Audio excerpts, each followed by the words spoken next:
నమస్తే, this is Sourya. Singer Mangli కేసులో CBI entry. So అసలు ఏంటి, సిబిఐ నిజంగానే ఎంటర్ అయిందా? ఈ కేసు మరింత బలపడుతుందా? దీనికి సంబంధించిన రియల్ ఆధారాలు అనేవి బయటకు వస్తూ ఉన్నాయి ఇప్పుడు. ఎందుకంటే చాలా మంది కూడా ఇప్పుడు ఒకరొకరుగా కూడా బయటకు వస్తూ ఉన్నారు విత్ ప్రూఫ్లతోనే అనేది వింటున్నాము. సో దీని గురించి ఒకసారి డిస్కస్ చేద్దాం. మనతో పాటు సీనియర్ జర్నలిస్ట్ దాము బాలాజీ గారు ఉన్నారు. నమస్తే సార్. నమస్తే సార్. ఇంకా సిబిఐ ఎంటర్ అయింది అని అంటే ఏమనుకోవచ్చు అంటారు? మన స్ట్రాంగ్ అవుతుంది కేసు. అదేదో సామెత ఉంది కదా, తీగలాగారు డొంక కదులుతున్నట్టుగా సుబ్బారావు అనే అడ్వకేట్ తీగలాగాడు. అక్కడి నుంచి డొంక ఆటోమేటిక్ గా కదులుతూ ఉంది.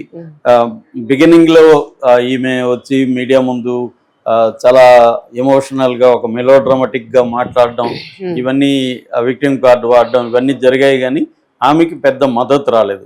కొన్ని గిరిజన సంఘాలు వచ్చారు కానీ వాళ్ళకి కూడా వ్యతిరేకత వచ్చింది. ఎందుకంటే దీంట్లో బాధితుల్లో 80% మళ్ళీ బంజారా తెగ, ఈమె ఏదైతే తెగకు సంబంధించిందో అదే వాళ్ళే ఉన్నారు. పైగా ఇప్పుడు ఏమైందంటే బిగినింగ్లో 10 కోట్లు 20 కోట్లు అంటున్న వాళ్ళు ఇవాళ 1000 కోట్ల వరకు కూడా వెళ్ళిందని చెప్తున్నారు. మొత్తం అంటే వీళ్ళ నెట్వర్క్, ఎందుకంటే ఈ రమావత్ మధ్యాహ్న అతను నెట్వర్క్ మార్కెటింగ్ లో పనిచేశాడు గతంలో. అందువల్ల తనకు అనుభవం ఉంది, నెట్వర్క్ మార్కెటింగ్ ఎలా ఉంటది, మనం మార్కెటింగ్ లో ఎలా చేయాలి ఇవన్నీ అనుభవం. అతను చేసింది ఏంటంటే తన మార్కెటింగ్ వాళ్ళనే తను బురడా కొట్టించగలిగాడు. దీనికి ప్రధాన కారణం, నిన్న ఒక బాధితుడు మాట్లాడుతున్నాడు, సార్ నేను అతను కలిసి పనిచేసాము, అతని దగ్గర 200 100 కూడా లేకపోతే నేను ఇచ్చేవాడిని ఒకప్పుడు. అలాంటి అతను బయటికి వెళ్ళి 3 ఏళ్ల తర్వాత నాకు ఒక దగ్గర కనబడ్డాడు, ఫార్చునర్ కార్లో సూటు బుట్టేసుకుని దిగితే నేను షాక్ అయ్యాను.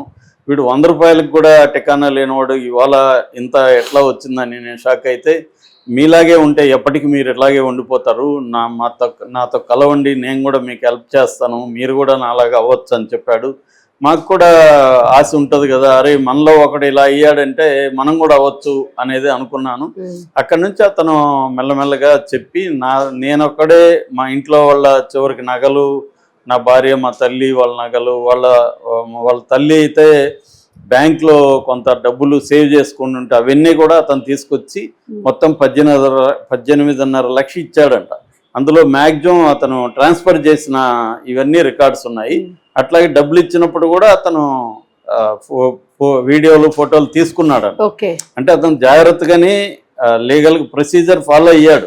అంటే వీళ్ళకి అనుభవం ఉంటుంది కదా సార్, మార్కెటింగ్ వాళ్ళు కాబట్టి అది అయ్యాడు. సో మేము 70,000 నుంచి 1,00,000 రూపాయలు సంపాదించే వాళ్ళని సార్, నేను హ్యాపీగా ఉన్నాము. కానీ అతన్ని చూసి అతను ఫార్చునరు, అతను చూసి మనం కూడా ఎదగాలి కదా అని దీంట్లోకి వెళ్ళి మేము ఇంత చేశాను.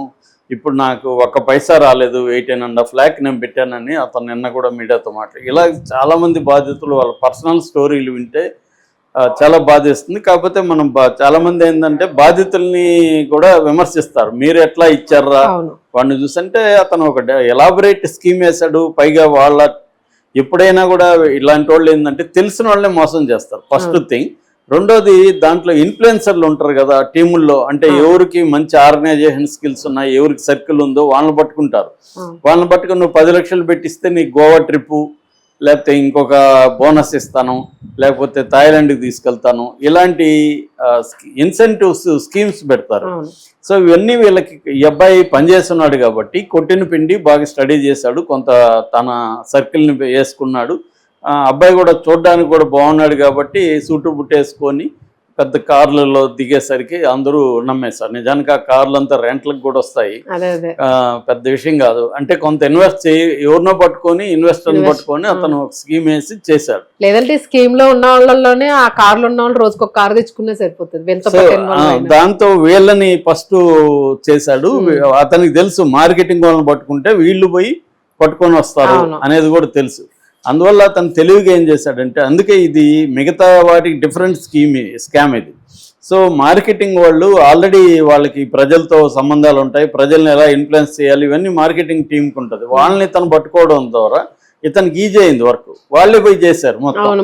సో ఇప్పుడు హేమకాంత్ రెడ్డి మీద ఎందుకు ఆరోపణలు వస్తున్నాయి, హేమకాంత్ రెడ్డిది ఇతని దగ్గర పెట్టాడు. ఇన్ టర్న్ హేమకాంత్ రెడ్డి పోయి చాలా మంది దగ్గర పెట్టించాడు, 34 మంది దగ్గర అతను పెట్టించాడు. అందుకని ఈరోజు హేమకాంత్ రెడ్డి మీద కూడా చాలా మంది విమర్శలు చేస్తున్నారు.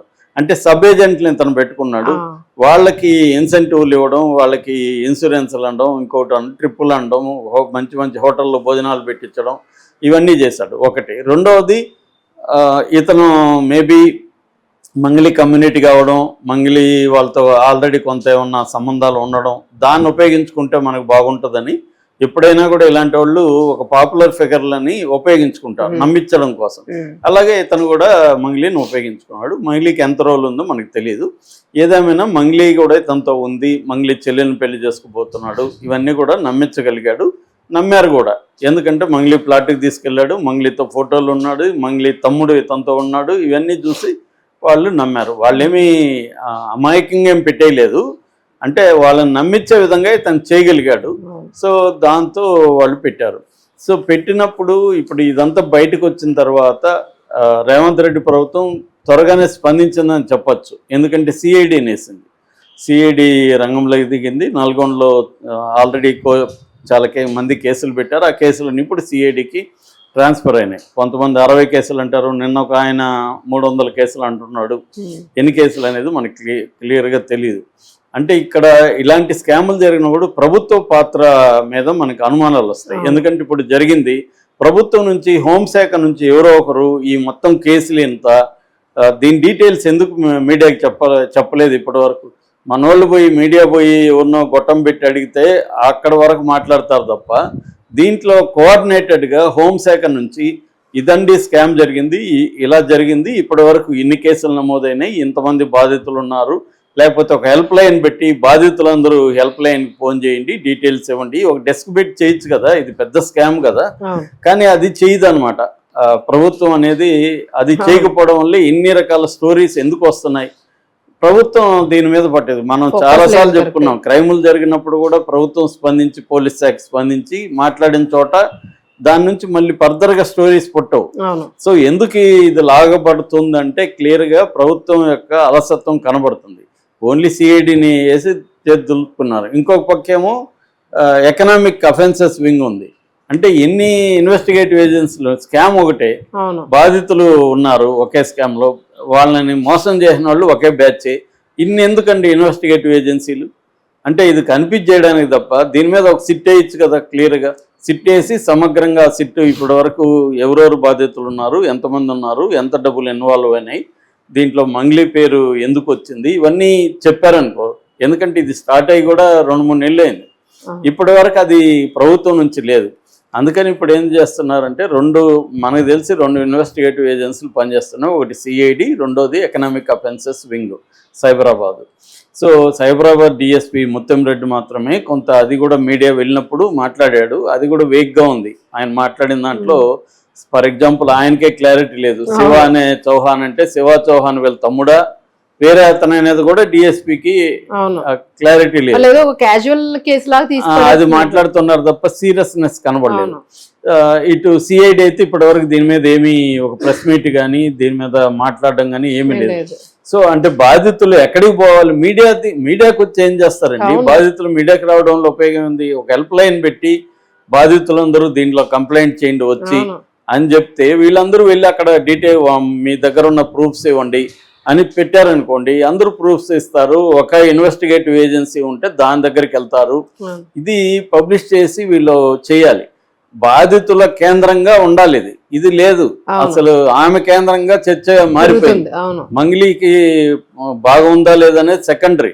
ముందు బాధించిన వాళ్ళు ఎవరు? శివ, మధు, ఫస్ట్ పేరు మధు, తర్వాత భరత్ చౌహాన్, శైలజా చౌహాన్, బాలాజీ నాయక్, తర్వాత శివ చౌహాన్. వీళ్ళు కదా బాధించింది, వీళ్ళు కలెక్ట్ చేసింది.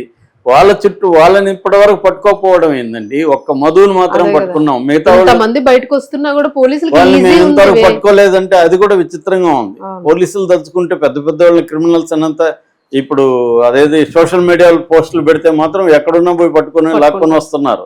అంటే ప్రభుత్వానికి వేడి తగిలితే మాత్రం చేస్తున్నారు. ప్రజలకి ముఖ్యంగా ఈ లంబాడి అండ్ బంజారా కమ్యూనిటీ వాళ్ళకి ఎక్కువగా ఇన్వాల్వ్ అయిన చోట పట్టించుకోలేదు. పైగా నిన్న తెలిసింది ఏంటంటే ఇది 4 రాష్ట్రాల్లో వెళ్ళిందంట. ఈ బాధితులు 4 రాష్ట్రాల్లో ఉన్నారు. తెలంగాణ, ఆంధ్రప్రదేశ్, కర్ణాటక, ముంబై. ఓకే. ముంబైలో కూడా కనెక్షన్స్ ఉంటాయి కదా వీళ్ళు. ముంబైలో నుంచి కూడా పెట్టుబడులు పెట్టారని నిన్న సంపత్ నాయక్ వీళ్ళు చెప్తున్నారు. అంటే ఇప్పుడు వీళ్ళందరి డిమాండ్ ఏంటంటే ఇది సెంట్రలైజ్డ్ గా ఒక ఇన్వెస్టిగేటివ్ ఏజెన్సీ ఉండాలి, అందుకని సిబిఐని దించండి అనేది ఇప్పుడు లేటెస్ట్ గా వస్తున్న డిమాండ్ అన్నమాట. మరి రేవంత్ రెడ్డి కూడా కన్సిడర్ చేస్తున్నాడు అని చెప్తున్నారు. ఇది కానీ జరిగితే మాత్రం సిబిఐ లాంటి ఒక సెంట్రలైజ్డ్ ఇన్వెస్టిగేటివ్ ఏజెన్సీ ఉంటే ఇది ఖచ్చితంగా తేలుతుంది. అదర్వైజ్ తేలే అవకాశాలు లేవు. ఎందుకంటే వీళ్ళు ఆల్రెడీ బినామీ పేర్లతో పెట్టేసుకున్నారు ఆస్తులు. ఇప్పుడు బినామీ పేర్లతో పెట్టేసినప్పుడు ముందుగా ఆస్తుల అటాచ్మెంట్ జరగాలి. ఆస్తుల అటాచ్మెంట్ జరగకపోతే రేపు ఎక్కడి నుంచి డబ్బులు ఇప్పిస్తారండి? సో ఇది మేజర్ అన్నమాట. అది ఊరు చేయట్లేదు, అసలు పాయింట్ మీద ఫోకస్ చేయట్లేదు. సో అందుకని నిన్న మాట్లాడుతున్న సంపత్ నాయక్ కానీ లేకపోతే ప్రత్యూష రాథోడ్ కానీ అశోక్ రాథోడ్ వీళ్ళందరూ చెప్తున్నది ఏమంటే దీంట్లో సిబిఐ రావాలి అనేది వాళ్ళు డిమాండ్ చేస్తున్నారు. రేవంత్ రెడ్డి రికమెండ్ చేస్తాడా లేదా అనేది చూడాలి. Thank you.